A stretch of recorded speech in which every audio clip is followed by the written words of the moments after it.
Hi, I'm Allie. Join me as I show you how to make this crystal and pearl knotted necklace, which is in this month's subscription box. If you haven't gotten the box or you want to check out how to get the materials, let me show you how. Click on the link in the description below to go to our website. Then click on the Add All Materials to Cart button. If any items are out of stock, don't worry. Just pick your favorite alternative from the options displayed. All right, now let's get started making our project.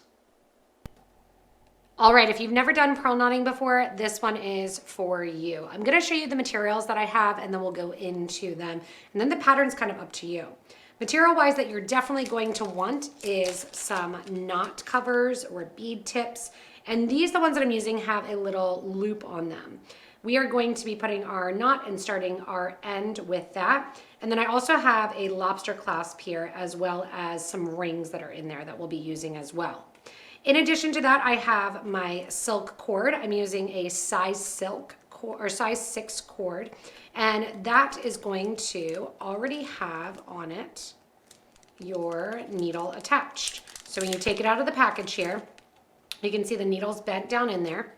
You're gonna pull that out. It's already attached to your cord.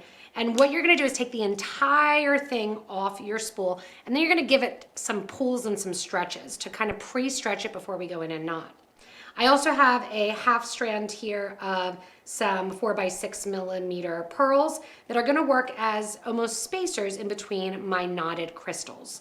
I also have some 11-0 seed beads here, which are great to use as spacers. Nothing says you have to just knot in between every bead. You can kind of make this as is, but I really wanna show how to do the ends of the design. The 11-0 seed beads, if you're having trouble knotted, look great as knots in between your beads. So how are we gonna get started? I'm gonna move my beads kind of off to the side a little bit, and we're gonna concentrate on that beading silk. Again, taking the entire thing off the project. And I like to keep this paper because when you keep the paper, you can put it back on in case you have extras. We're gonna be making an opera length necklace here, one that we can put around our neck 2 times. You don't have to, that's up to you, but it's nice to get that practice of knotting. The other thing that's nice and handy to have near you is a beading awl, which I thought I had mine, but it must have disappeared. I'll grab it then. Nice little sharp end. Now at the end of the cord, to keep it from fraying, because it is a twisted cord, is already a knot. I'm gonna go in and knot it one more time. I'm gonna knot just overhand like that, as close as I can to it. If you get it right over that knot, great. If you don't, no big deal. Stretching that cord. If you want to use the white, just make sure that you have nice clean hands because that body sweat will kind of get on there. And you can see I'm just using tension and pulling along the cord to stretch it out just a tiny bit. Some people will even wet their silk cord, hang it over door frames with spoons and weights pulled and attached. And then I'm just gonna take that needle and I am going to straighten it out. If you don't love a long needle, you can also cut that needle down, that's up to you. So first thing we're gonna do is our bead tips. And these bead tips are great because we are going to be using the loops that are attached, and we're gonna be attaching to our lobster clasp here. I'm gonna worry about this after the fact, but to start, I'm going to go and take that knot that I just created and put it in the center of this knot cover. We're going through the knot cover from the little loop end there towards the exterior. I'm gonna bring the camera in a little bit so you can see that more. And as I bring that through then, it's gonna pull the whole way. So I'm pulling all that cord with my hand because the needle's attached there at the end, and there we have it. We have the knot in there. It's gonna stop it from going through the end here. And then the first thing I'm gonna do is turn over and do a knot on the interior. Now you saw me just loop that over this item because I don't wanna take the whole string the whole way through it. Nice tight knot there. From here now, we're gonna get in and start to create. If you had $100 worth of beads for only $35, what would you be inspired to make? Bracelets, earrings, necklaces, pendants? Each treasure box offers endless possibilities. This month, new quarterly subscribers also get a free bead on it board and pattern collection to start their jewelry making journey. Subscribe today, only from PotomacBeads. All right, now the end of my project is just sitting here, and I'm actually wearing my thread to make sure that I don't have it knotted around me, and make sure that it doesn't knot. I'm gonna pull the camera back a little bit so you can see. So the rondelles that I'm using are a graded rondelle, meaning they go from one color to the other, and that repeats 2 times. I'm gonna keep this as my look. So I wanna make sure when I cut the end off here, you can keep that tassel if you want, that I'm not gonna let a ton of them fall off because I want to use them. I also have my 11-0 seed beads here, as well as my pearls. So you can see I took the first 4 of them off, and I'm going to go in here, and the first thing we're going to do is put one of our rondelles onto the end of our needle. Now you'll notice I grabbed a beading awl. I forgot to grab that earlier, I apologize. And we're gonna learn how to knot. So, first things first, if you're using a bead, you wanna make sure that it doesn't go over that knot. If it does, grab your handy dandy 11-0 seed beads. From here, we are going to tie another knot. There's gonna be a knot in between each bead. Do you need to do that? No. You can do a couple beads in a row and then do a knot. So what I'm gonna do here is I'm going to do just an overhand knot, making that loop. And for the sake of the learning, I'm gonna take all that cord the whole way through. And again, I kind of just wear it as I pull it through, right there on my ear, to make sure that it doesn't knot at all. I pull that knot close down to the bead. I'm gonna put my awl in, and after a while, you might get to the point where you don't wanna put that awl in and you just want a hand knot. I'm a hand knotter myself. And the awl is also helpful to get your knots out if you happen to knot in the wrong spot. Now you can see I was able to pull this by having it on the knot there and on the awl. I can pull it down as close as I can towards the bead. Letting the bead hang out and pulling the extra cord there, that will force that knot to go nice close into the bead. As I pull, I'm pushing that knot up towards the bead, slide the awl out, give a nice tight knot. That's gonna get the knot to go right next to the crystal. Now you can see with some of these, they may have a bigger hole that they kind of escape over the knot. This is where we're gonna put an 11-0 seed bead. You can do another knot if you want to right over top, but we're gonna do an 11-0 seed bead and let that drop down on your cord. Then we're really gonna practice our knotting there, going in and knotting another knot next to that 11-0 seed bead. So I tie that loop, I pull that knot closed a little bit before I fully close it. I know it's hard to see in my fingers there. I'm going to put it on that beading awl. Make sure that it's after the 11-0 seed bead. I'm pulling and pulling and pulling my cord, kind of pushing it down there, almost using both hands here as my adjustment.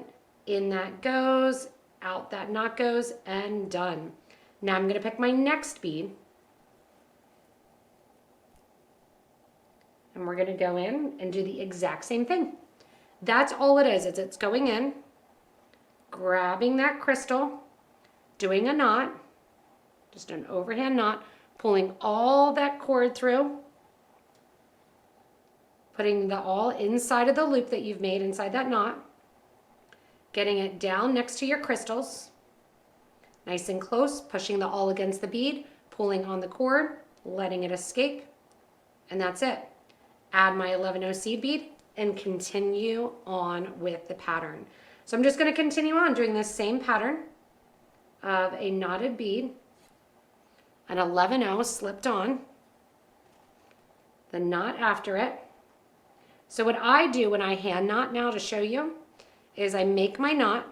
I already have the knot pinched down next to the piece. It's really hard to see, but I'm working and I'm pulling the thread and I'm pulling that knot right along the 11-0 seed bead. I give a nice tight pull and I keep that knot in place. I don't expect you to be able to do the hand knotting right away. Use the awl, and then after you're done this project, once you have it complete, you're gonna go in and you're gonna say, all right, let me use the rest of the silk cord that I have here to practice that knotting. So I go in, I do my knot, I pull the knot down close to the bead, I keep my finger in there, and I'm pulling that knot against the bead, keeping it nice and tight there, and I tie that little knot. Now I will say when you use the beading awl, your product is better at the end. It gets tighter knots. So it's just kind of the patience and the point that you want to put it on there. So on goes the bead, tie my knot, I like to pull it smaller personally, and then I put the beading awl in, go right down next to that bead, right against it, pull the cord, and push that knot off the awl. After about 5 or 6 beads, I'm going to go in and I'm going to add one of my pearls. So I'm just continuing with this pattern. And again, I'm keeping the faceted rondelles in that endless sunset. I'm keeping them in order of color because I want that nice kind of bright color mix for summer. Bead goes on. That's my 4th one. I'll go in and I will add an 11-0 seed bead here.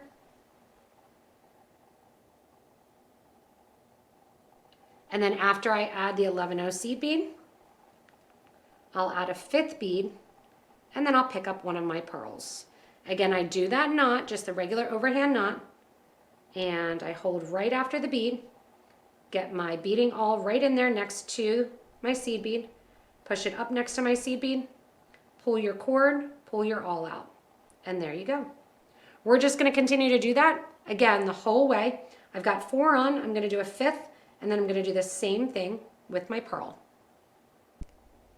All right, I just wanted to show I'm about halfway. I'm at 18 inches here, and I've used half my strand of my crystals, minus a couple that by accident I left off the side that went over. And I'm just going to start repeating again, doing that lighter yellow, which was at the back, all the way to that brighter pink, which is going to be at the back on the other side. Continuing to add 5 of my crystals before I add one of my pearls with all the 11-0s knotted in between. When you're at the end of your piece here, and you can see I'm just going to kind of pile it up here so you can see all that pretty different colors on the necklace here. And I have about this many beads left. And I had skipped some by accident, which is kind of nice because now I have enough to do a little bracelet. And I'm at the last bead here of my group of 5. I have my knot, and I'm going up through that knot cover in the opposite direction. At the start, remember we dropped it in. Here we're going to put it in that opposite direction. Just like we've been doing, we tie a knot, and then I'm gonna make sure to definitely use my awl here. I wanna get it as tight in the interior here as possible. Nice tight knot, and that way it doesn't come up too high. I'm gonna do the same thing, tying one more knot. If you can get it to be around that knot that's already in there, that is awesome. So you make like a double knot. If you can't, not a big deal, make it right next to it. Again, put that in my beading awl, making sure that that's down as close as I can to the last one. Pushing that in there. If you want to drop a dab of glue, you can do so, but you don't need to have the glue on it. What I'm going to do is just go in with my scissors right here, cut down nice and close. I'm going to go to the opposite end now too. Move my pearls out of the way here. And I have my 2 rings and my lobster clasp. I also have handy a round nose pliers. I'm going to cut this guy a little bit closer here. You can use their thread burner, but it's an organic material since it's silk, so it's not going to burn as nicely. You're going to put your ring onto your loop there, let that hang out. And after that ring goes onto the loop, you're going to take your plier and you're going to bend that and round it out down closer. And I just pinch it a little bit, making sure that it's nice and closed there. From there, you're going to take a needle nose pliers, or a bent needle nose in this case, and I'm just going to close up that knot. And that's it. If you have a little bit of extra thread on the end, go ahead and you can either tuck that in or you can burn it down. Same thing on this end, repeat, loop goes on. And then one of the loops I'll open up and stick my lobster in. I bend that down upon itself so it's looking like a closed loop. Then I take my pliers and I close up, close up that little bead tip knot cover. And there you go. Nice and simple, and you finish up that beautiful knotted crystal and pearl necklace. Once you have those loops on there, you're just going to open up your jump ring there. Slide your lobster clasp onto your jump ring. Oh, I need to open mine a little bit bigger. Make sure when you're opening your jump ring, you pull back away from each other rather than, or back swinging it to the side rather than away from each other. Just gonna slide that lobster on there and close it up to close up your project. Thanks so much for joining me, and I hope you learned how to do this pearl knotting project. Can't wait to see your versions in our Facebook group for beading and jewelry making. Make sure also, if you are posting there, to let everyone know that you subscribe. Remember, if you need the materials and you don't subscribe, go ahead and look below the video. In the description of the video itself, there's a link to get back to our website to gather up all your materials or to become a subscriber and get this box. Give a little thumbs up, and thanks for joining. Stay tuned for more inspirational designs from us here at Potomac Beads.